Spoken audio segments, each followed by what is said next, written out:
On July 10, 1915, a federal auctioneer named Andrew Christensen stood on a wooden platform above a mud flat at the mouth of Ship Creek, Alaska, and sold 655 rectangles of wilderness to a crowd of 2,000 people who had nowhere else to go.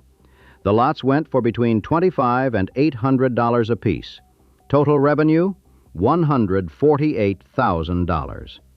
There was no town, there were no roads, there was no plumbing, no electricity, no building of any kind on the platted ground. The nearest real settlement was a dying shipping village called Knik, 5 miles across the water. The buyers were living in canvas tents pitched in the brush along the creek bank, hauling their drinking water by hand. And the federal government, which organized the sale, had not even let them keep the name they voted for. The residents wanted to call it Alaska City. The U.S. Post Office said no. Too many boats were anchored in Cook Inlet. The name would be Anchorage. That is how a major American city began. Not with a gold strike, not with a harbor, not with fertile soil or timber or a strategic crossroads anyone could identify. Anchorage began because the United States Congress in 1914 authorized the only federally owned railroad in American history, and an engineering commission looked at a map of the 500-mile route between the port of Seward and the interior town of Fairbanks and picked a spot roughly in the middle where the water was deep enough to land barges. A construction headquarters, a place to store equipment. That was the entire justification for the existence of the city that now holds 40% of Alaska's population. The city whose airport moves more cargo than any other in the United States, more than Memphis, more than Louisville, more than Chicago. Every American city has a founding story. Most of them involve someone choosing a place for a reason: a natural harbor, a river confluence, a mountain pass, a deposit of silver or coal. Anchorage had none of that. The area around it lacks significant metal ores. The inlet is too shallow in most places for large ships. The growing season is laughably short. There was not even a reliable road connecting it to anywhere else until the 1950s. The territory it sat in had itself been considered a joke purchase. Secretary of State William Seward bought all of Alaska from a debt-ridden Russia in 1867 for $7.2 million, about 2 cents an acre, and his colleagues in Washington called it Seward's Folly and Seward's Icebox and Wall Russia. The gold rushes of the 1890s vindicated the purchase, but they bypassed the Cook Inlet lowlands almost entirely. Anchorage was founded as a temporary camp, and for its first 25 years it barely pretended to be anything more.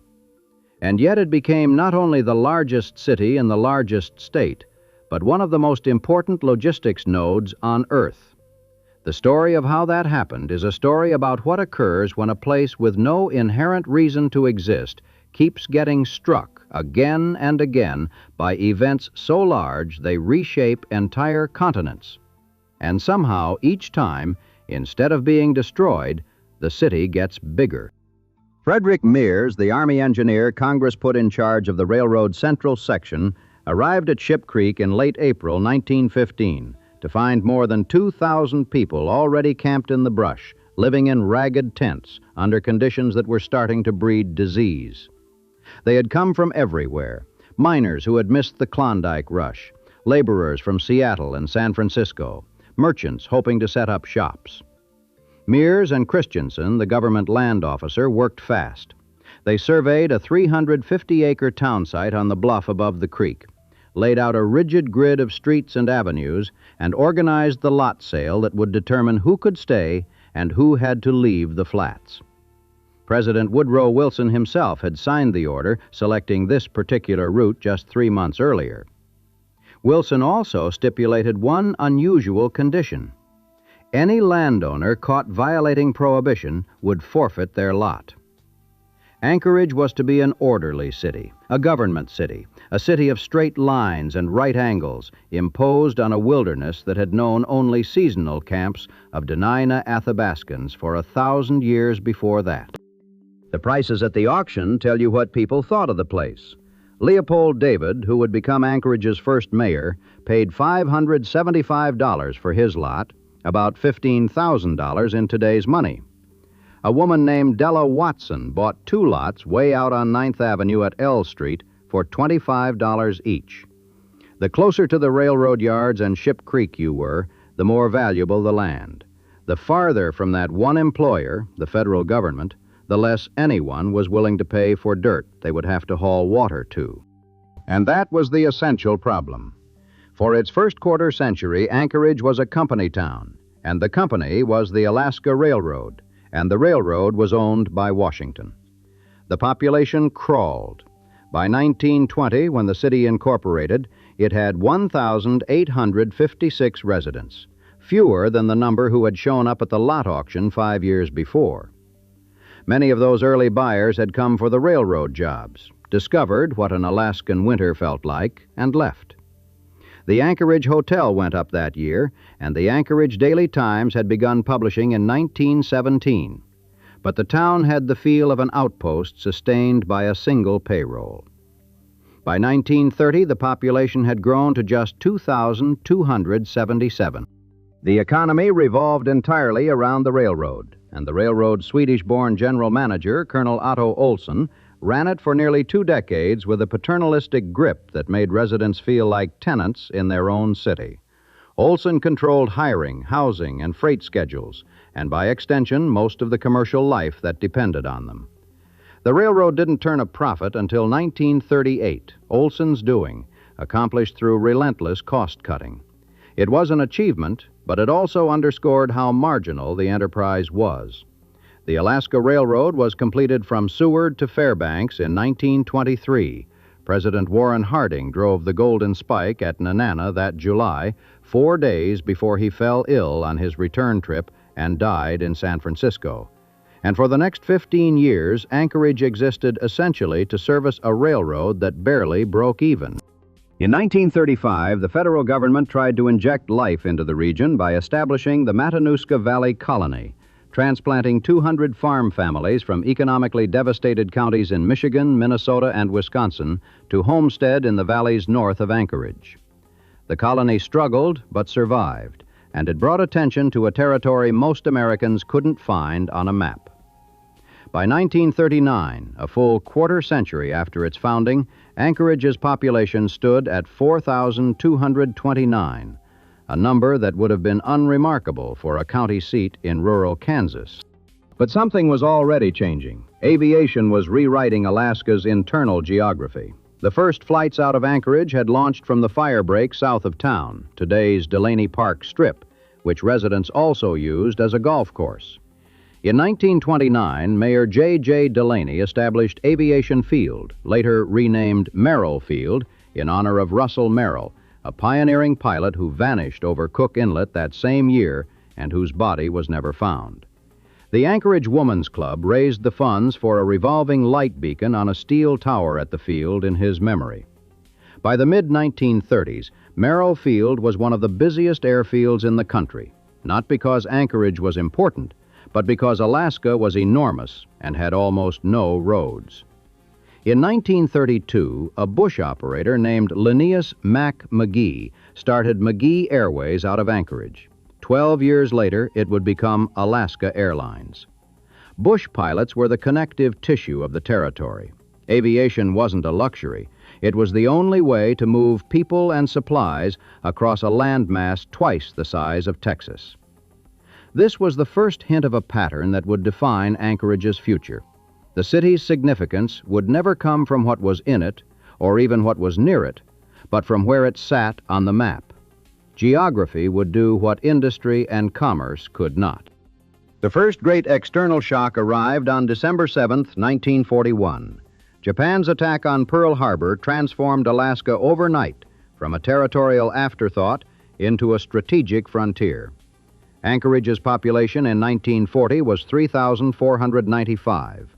Within a year, 3,000 construction workers, most from the lower 48, had arrived to build Fort Richardson and Elmendorf Field, the Army Air Corps installation named for Captain Hugh Elmendorf, a test pilot killed in Ohio who had never set foot in Alaska. The military poured $3 billion in facilities and 300,000 personnel into the territory over the course of the war. That is not a misprint. $3 billion in 1940s money into a place that had barely registered on a federal budget a year before. The Japanese actually bombed Dutch Harbor in the Aleutian Islands in June 1942 and occupied two islands, Attu and Kiska, the only foreign occupation of American soil since the War of 1812. Suddenly, Alaska wasn't a distant expense. It was a front. The 11th Air Force activated at Elmendorf on January 15, 1942, and the base became the main staging area for the campaign to retake the Aleutians. The Alaska Railroad, that same little line that had barely turned a profit, became a military supply corridor. 2 tunnels were blasted through the Chugach Mountains to open rail access through the port at Whittier on Prince William Sound. At the peak of the buildup, 152,000 military personnel were stationed across the territory. By the time the war ended and the force dropped to 19,000, Anchorage was unrecognizable. New housing tracts, new roads, new infrastructure built on Uncle Sam's tab. And when the Cold War began almost immediately afterward, the military didn't leave. Alaska sat between the United States and the Soviet Union, separated from Siberia by 55 miles of water. Elmendorf's bombers could reach Soviet airspace faster than anything based in the lower 48. The bases became refueling stops for Strategic Air Command sorties carrying nuclear weapons toward Siberian targets. Nike Hercules missile batteries ringed the city.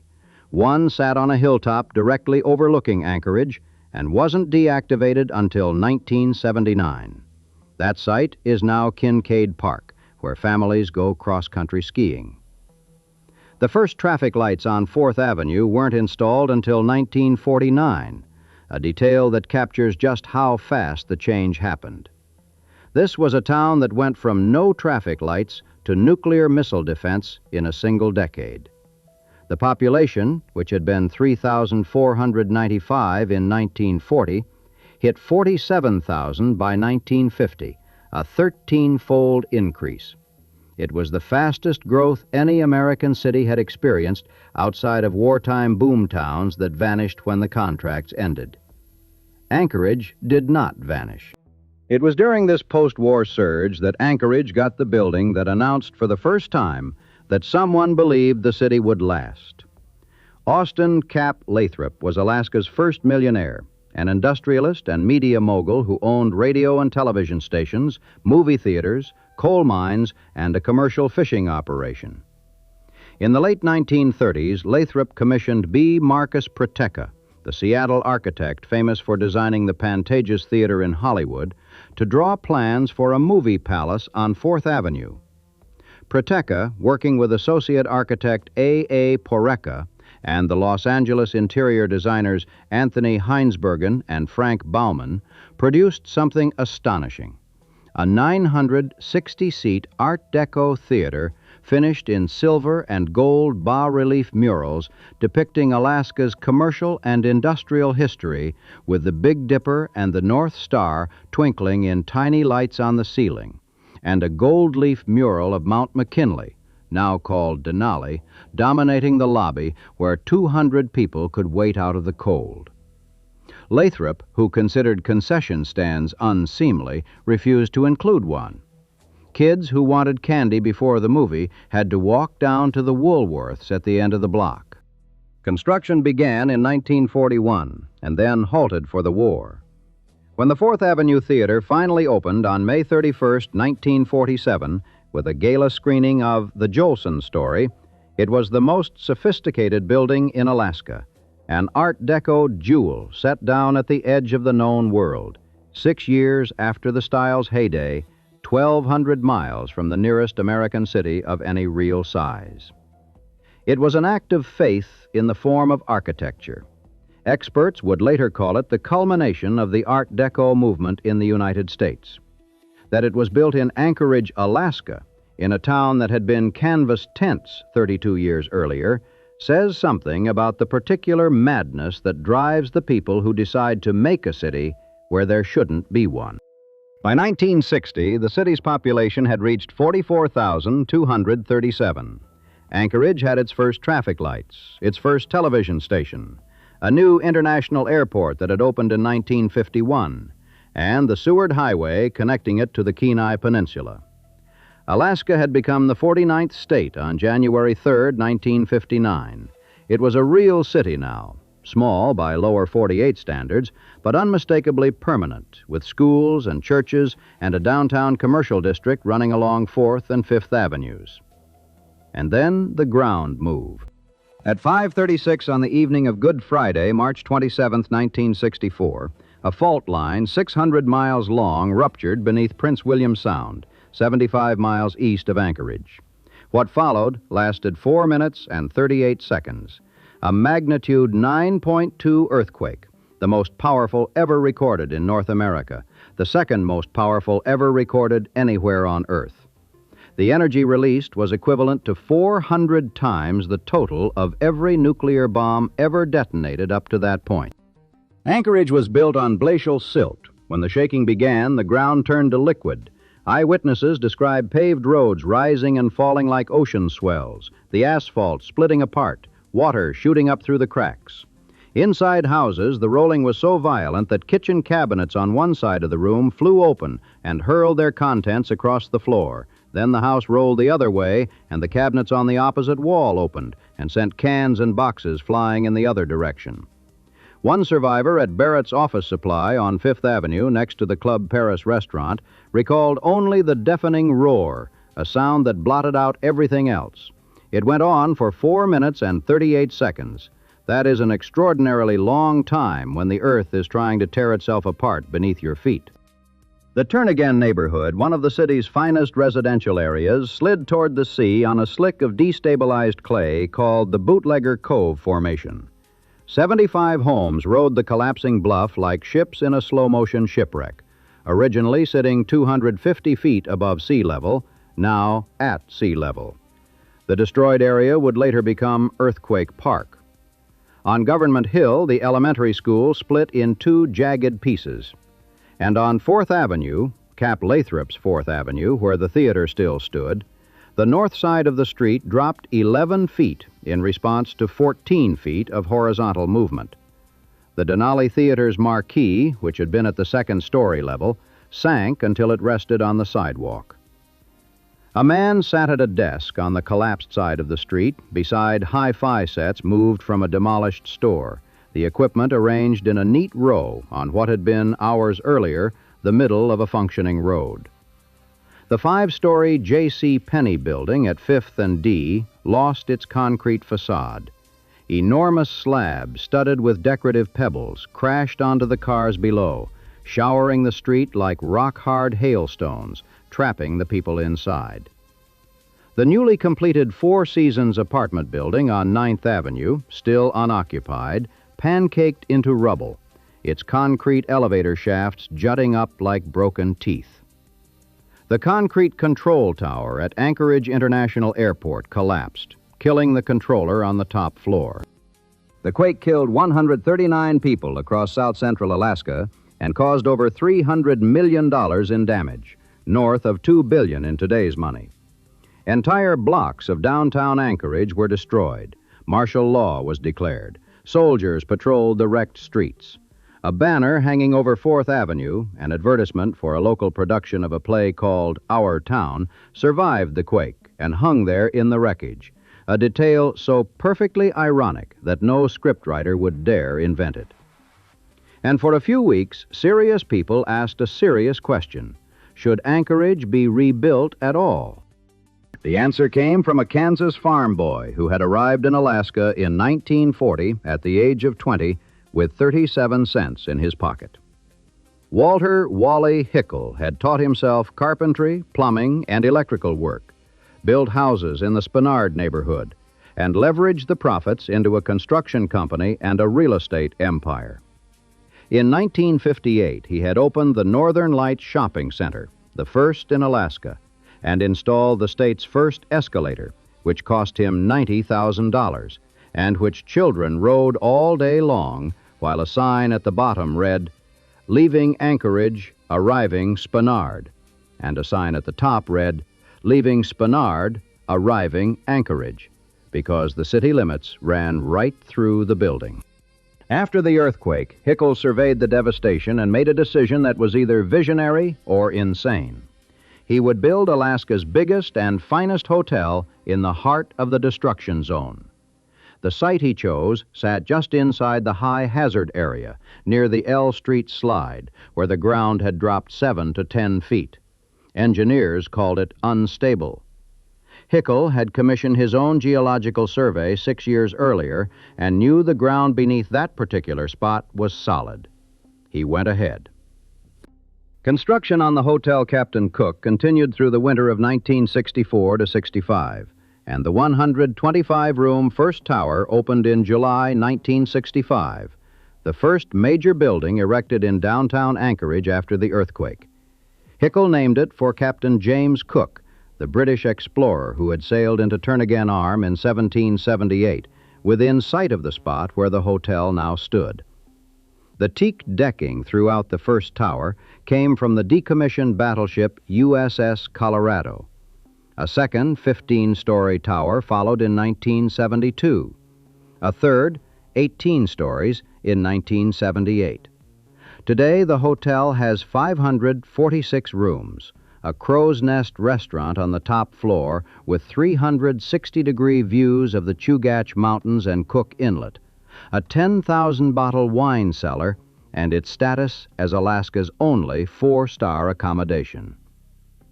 Hickel went on to be elected governor in 1966, was appointed Secretary of the Interior under Richard Nixon, served as governor a second time in the 1990s, and died in 2010 at the age of 90.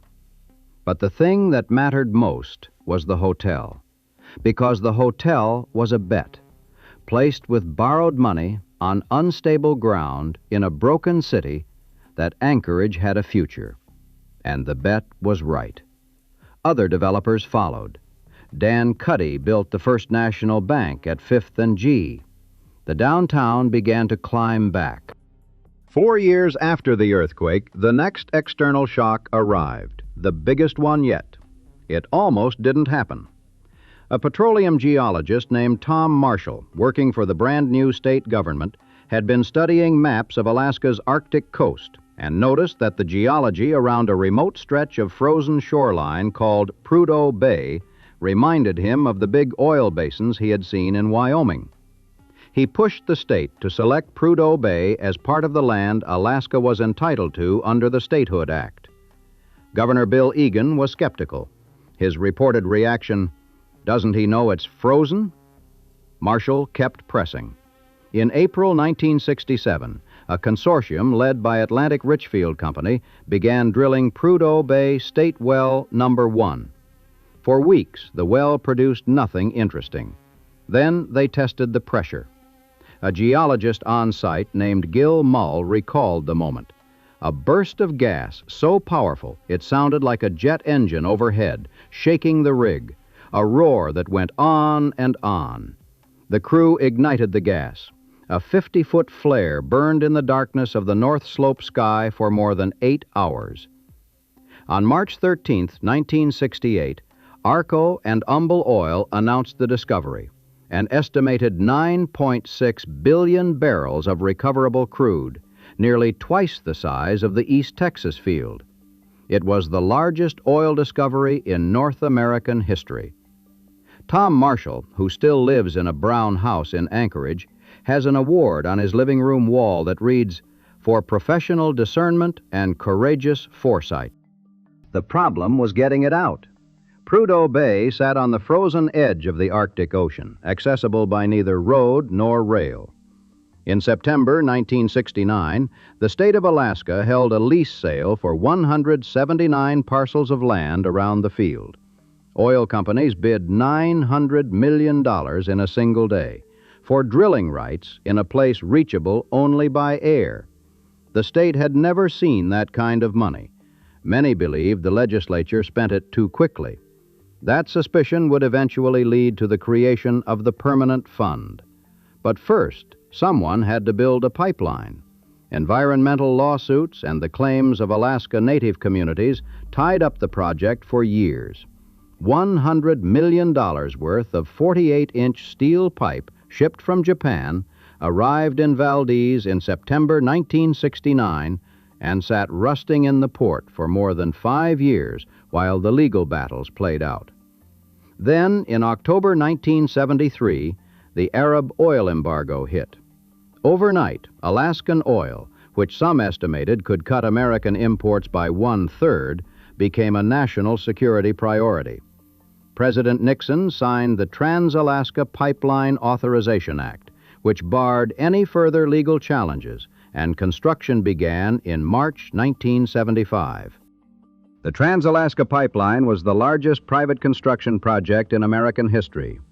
800 miles of steel pipe running from Prudhoe Bay to the ice-free port of Valdez, much of it built above ground on specially designed supports because the hot oil, coming out of the ground at high temperature, would have melted the permafrost and buckled a buried line. It employed 78,000 people at its peak. The initial cost estimate in 1968 had been $863 million for a basic system. The final bill came to nearly $8 billion. Workers poured into Alaska by the thousands, drawn by enormous paychecks. The line at the Teamsters hiring hall in Anchorage stretched 5 blocks long. The line at the laborers' hall was the same. The operating engineers, the same. At least 2,000 people signed up in the Anchorage area alone, and most of them, union agents warned, didn't have the financial resources to wait long enough to get hired. The last section of pipe was welded into place near Thompson Pass in December 1976, where welders had to scale near vertical mountain walls to install it. Oil began flowing on June 20th, 1977. On August 1st, the tanker Arco Juno sailed out of Valdez carrying the first load of North Slope crude to a refinery on the west coast. Anchorage, 600 miles from the oil fields and 400 miles from the pipeline's terminus, became the capital of all of it. Not the extraction capital, that was Prudhoe Bay, where the rigs ran. And not the shipping capital, that was Valdez, where the tankers loaded. Anchorage became the office capital, the administrative capital, the place where the engineers and executives and accountants and lawyers lived. Because Anchorage was the only city in Alaska with the infrastructure to support them. The oil companies built 3 high-rise office towers that still define the Anchorage skyline.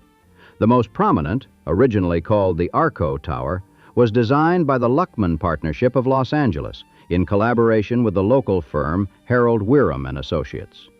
22 stories, 296 feet, steel-framed and clad in tinted glass, constructed between 1981 and 1983 at a cost of $63 million.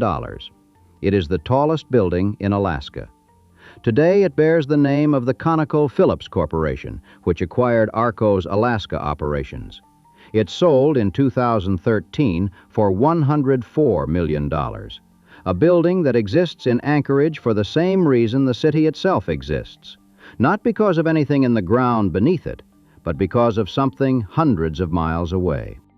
The oil money transformed Alaska in ways that no other state has experienced. In 1976, Alaska voters approved a constitutional amendment creating the Alaska Permanent Fund, a sovereign wealth trust seeded with at least 25% of all mineral lease royalties. The first deposit, in February 1977, was $734,000. In 1980, the state legislature eliminated the personal income tax entirely, relying on oil revenues for the vast majority of government services.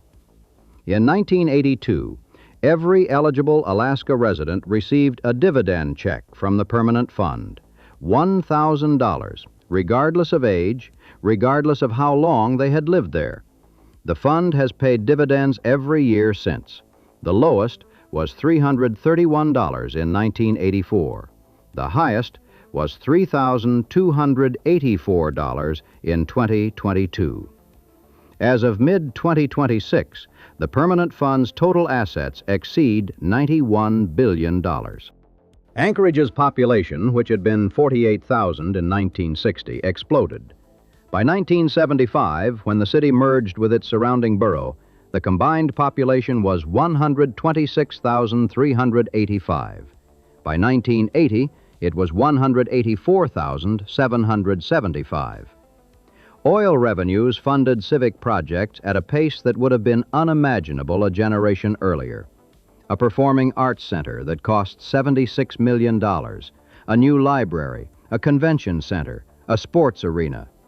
The city that had been a tent camp in 1915 now had a skyline. But oil wealth follows oil prices, and oil prices follow global politics. In the mid-1980s, the price of crude collapsed. The boom that had floated the entire state ran aground. Construction stopped. Businesses closed. People left. Alaska had made a decision in 1980 that now looked either brilliantly far-sighted or recklessly optimistic. The state legislature voted to eliminate the personal income tax entirely by a veto-proof majority, relying on oil revenues for the vast majority of government services. Governor J. Hammond, who signed the bill, understood the risk. He had also championed the permanent fund, which was the hedge against the day the oil ran out. Between 1980 and 2016, petroleum revenues paid for almost everything the state government did. When oil fell to $9 a barrel in 1999, the question of what Alaska would do without it became urgent. The state put an advisory vote before residents, asking whether the government should be allowed to spend some of the permanent fund's earnings. Alaskans voted no. The dividend checks were sacrosanct. Production at Prudhoe Bay peaked in 1988 at 2.1 million barrels per day and has declined steadily since. The pipeline now carries about a quarter of what it did at peak flow. The oil that once sped through the line and arrived at Valdez in 4 to 5 days at 90 degrees Fahrenheit now moves slowly enough that engineers worry about it cooling and thickening before it reaches the terminal. Anchorage, though, had already begun to build its next act around the same thing that had made it relevant in 1915, its position on the map. Look at a globe. Not a flat Mercator projection, which distorts the northern latitudes, and Anchorage sits at a remarkable place. It is roughly equidistant from Tokyo, London, and New York. An aircraft departing from Anchorage can reach 90% of the industrialized world within 9.5 hours. The International Airport, which opened in 1951 on a site that replaced Merrill Field for large aircraft operations, had served during the Cold War as a mandatory refueling stop for flights between Europe and East Asia because Soviet and Chinese airspace was closed to Western carriers. By the mid-1980s, the airport's nickname was Air Crossroads of the World, and passengers on Scandinavian Airlines, Japan Airlines, and Korean Air routinely stretched their legs in the Anchorage terminal on their way between continents. When those airspaces opened and long-range jets eliminated the need for passenger stopovers, Anchorage lost most of its international passenger traffic virtually overnight. But cargo was different. A cargo plane flying between Shanghai and Chicago can carry more freight if it carries less fuel.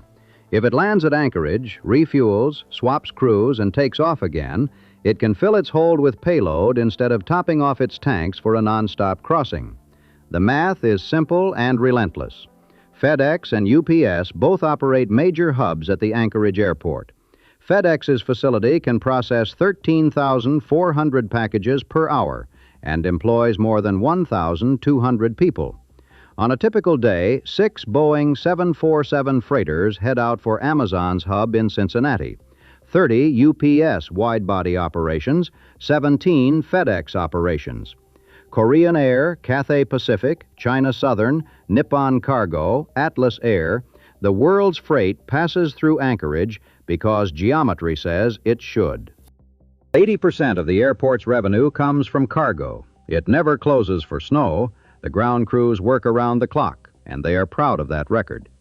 In 2025, Ted Stevens Anchorage International Airport handled nearly 3.9 million tons of cargo and mail. It ranked first in the United States and third in the world, behind only Hong Kong and Shanghai. The busiest cargo airport in the country is not in New York or Los Angeles or Dallas or any city whose name you would guess. It is in a place that was empty tundra 111 years ago, a place that exists because a government engineer pointed at a creek on a map and said the water there was deep enough to land barges. This is the improbable thread that runs through everything. Anchorage has never had its own reason to be. It was placed there for a railroad. It grew because of a war. It boomed because of oil drilled 600 miles away and shipped through a port 400 miles to the south. It thrives today because of a cargo trade that originates in Asian factories and terminates in American distribution centers, neither of which are anywhere near Anchorage. The city has always been a function of someone else's need, positioned at a point on the planet where other forces converge. And yet a city is not an abstraction. Nearly 300,000 people live there. They have schools and hospitals and restaurants and traffic and property taxes and the Fur Rondi Festival in February, when the temperature sits at 0 and the whole city turns out for sled dog races. They have the Chugach Mountains filling the eastern sky, and moose wandering through their backyards, and the strange violet twilight of an Alaska winter afternoon. They have a city. 4th Avenue is still there. The lots that Andrew Christensen auctioned for $25 to $800 are worth considerably more now.